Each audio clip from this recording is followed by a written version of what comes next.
भारत के गृह मंत्री अमित शाह ने शनिवार शाम 4 बजे एक ट्वीट किया है।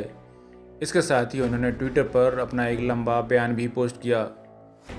दरअसल पिछले कई दिनों से सोशल मीडिया पर अमित शाह के स्वास्थ्य के बारे में तरह तरह की अटकलें लगाई जा रही थीं। कुछ लोग उनके कैंसर से पीड़ित होने की बात कर रहे थे, तो कुछ कोरोना संक्रमण का शिकार होने तक का दावा कर रहे थे। खबर सिर्फ अमित शाह की बीमारी की ही नहीं है। खबर ये भी है कि केंद्रीय गृह मंत्री अमित शाह और प्रधानमंत्री नरेंद्र मोदी में मतभेद हो गए हैं, और ये मतभेद इतने ज़्यादा हो गए हैं कि अब महत्वपूर्ण फाइलें अमित शाह के पास नहीं जा रही हैं, और ये भी कि शाह को कई अहम मीटिंग में नहीं बुलाया जा रहा। इसलिए शाह आजकल दिखाई नहीं दे रहे, यहाँ तक कि वे कई दिन ऑफिस भी नहीं जा रहे। इन अफवाहों के पीछे शायद गृह मंत्री का कुछ वक्त तक नजर न आना था। हालांकि कुछ दिनों पहले प्रधानमंत्री मोदी और अन्य मंत्रियों के साथ बैठक में हिस्सा लेते हुए उनकी तस्वीर भी सामने आई थी। इसके बावजूद अटकलों का दौर नहीं थमा। आखिरकार अमित शाह को खुद ट्वीट करके इस बारे में जानकारी देनी पड़ी। इस पत्र में केंद्रीय गृह मंत्री अमित शाह ने सोशल मीडिया में अपने खराब स्वास्थ्य को लेकर जारी अटकलबाजियों पर विराम लगाते हुए कहा कि वे पूर्ण स्वस्थ हैं। उन्होंने कहा कि मुझे कोई बीमारी नहीं है, मैं सुबह से लेकर देर रात तक अपने काम में व्यस्त रहता हूँ। उन्होंने यह भी कहा कि मेरी मौत की दुआ मांगने वालों का भी धन्यवाद। पिछले कुछ दिनों से कुछ मित्रों ने सोशल मीडिया के माध्यम से मेरे स्वास्थ्य के बारे में कई मनगढ़ंत अफवाहें फैलाई हैं। यहाँ तक कि कई लोगों ने मेरी मृत्यु के लिए भी ट्वीट कर दुआ मांगी। देश इस समय कोरोना जैसी वैश्विक महामारी से लड़ रहा है, और देश के गृहमंत्री के नाते देर रात तक अपने कार्यों में व्यस्त रहने के कारण मैंने इस सब पर ध्यान नहीं दिया। जब मेरे संज्ञान में आया तो मैंने सोचा कि सभी लोग अपने काल्पनिक सोच का आनंद लेते रहें, इसलिए मैंने कोई स्पष्टता नहीं की। परंतु मेरे पार्टी के लाखों कार्यकर्ताओं और मेरे शुभचिंतकों ने विगत 2 दिनों से काफ़ी चिंता व्यक्त की। उनकी चिंता को मैं नज़रअंदाज नहीं कर सकता, इसलिए मैं आज स्पष्ट करना चाहता हूँ कि मैं पूर्ण रूप से स्वस्थ हूँ और मुझे कोई बीमारी नहीं है। हिंदू मान्यताओं के अनुसार ऐसा मानना है कि इस तरह की अफवाह स्वास्थ्य को और मजबूत करती है। इसलिए मैं ऐसे सभी लोगों से आशा करता हूँ कि वो व्यर्थ की बातें छोड़कर मुझे मेरा कार्य करने देंगे और स्वयं भी अपना कार्य करेंगे।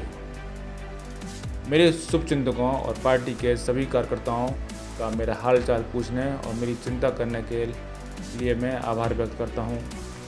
जिन लोगों ने अफवाह फैलाई उनके प्रति मेरे मन में कोई दुर्भावना या द्वेष नहीं है। उन सभी का धन्यवाद। गृह मंत्री के इस ट्वीट के बाद ट्विटर पर अमित शाह ट्रेंड कर रहा है। लोग जानकारी देने के लिए उनका शुक्रिया अदा कर रहे हैं और उनकी लंबी उम्र की कामना कर रहे हैं। झारखंड में बीजेपी के वरिष्ठ नेता रघुवर दास ने लिखा, जाखो राखे साइयाँ मार सके न कोई। अमित शाह के इस ट्वीट के बाद भारतीय जनता पार्टी के दिग्गज नेताओं और केंद्रीय मंत्रियों की प्रतिक्रियाएं भी सामने आ रही हैं। केंद्रीय मंत्री स्मृति ईरानी ने ट्वीट किया है, लिखा, आप दीर्घायु हों यही कामना है। मोदी सरकार में सूचना प्रसारण और वन पर्यावरण मंत्री प्रकाश जावड़ेकर ने गृह मंत्री अमित शाह की तबीयत को लेकर कहा, कुछ लोग विकृत मानसिकता के साथ उनके खराब स्वास्थ्य की अफवाहें फैला रहे हैं। अमित शाह बिल्कुल स्वस्थ हैं। वहीं भारतीय जनता पार्टी के अध्यक्ष जेपी नड्डा ने भी अमित शाह के स्वास्थ्य संबंधी खबर पर कहा, गृह मंत्री अमित शाह जी के स्वास्थ्य के बारे में अमानवीय टिप्पणी करना अत्यंत निंदनीय है। किसी के स्वास्थ्य के बारे में इस तरह की भ्रामक बातें फैलाना उन लोगों की मनोस्थिति को दर्शाता है। मैं इसकी कड़ी भर्त्सना करता हूँ और ईश्वर से प्रार्थना करता हूँ कि ऐसे लोगों को सद्बुद्धि दे। पूर्व दिल्ली से लोकसभा सांसद और पूर्व क्रिकेटर गौतम गंभीर ने ट्वीट कर कहा, गृह मंत्री के बारे में आधारहीन अफवाहें फैलाने वाले लोगों की मानसिकता बता रही है कि उनके नैतिक तौर पर कितना पतन हो चुका है। कुछ लोग उदारवाद और प्रोग्रेसिव माइंडसेट का झंडा बुलंद कर रहे हैं। आपको बता दें कि ये पहली बार नहीं है जबकि ट्विटर पर इस तरह अमित शाह ट्रेंड पर आया हो। इसके पहले भी मार्च के अंतिम सप्ताह में इसी तरह ट्विटर पर वेरेज अमित शाह ट्रेंड कर रहा था। कहा जा रहा था कि कोरोना की तैयारियों को लेकर प्रधानमंत्री नरेंद्र मोदी लगातार केंद्रीय मंत्रियों के साथ बैठक कर रहे हैं, राज्यों को निर्देश दे रहे हैं कि कैसे स्थिति का सामना किया जाए, कैसे नियंत्रण में लिया जाए। हर राज्य के मुख्यमंत्री भी सामने आकर स्थिति से सरकार की जानकारी दे रहे हैं। बावजूद इसके अमित शाह अब तक एक बार भी ना तो मीडिया के सामने आए हैं ना ही उन्होंने कोई बयान जारी किया है। दरअसल इस सब के पीछे गृह मंत्री अमित शाह की कार्यशैली भी है।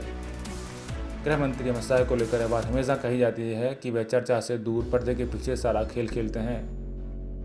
हो सकता है कि ऐसा इस बार भी हो रहा हो, लेकिन सवाल ये भी उठ रहा है कि शाह क्या फिर से कोई बड़ा खेल खेलने जा रहे हैं? अगर है तो ऐसा क्या है वो? ब्यूरो रिपोर्ट, पत्रकार टीवी।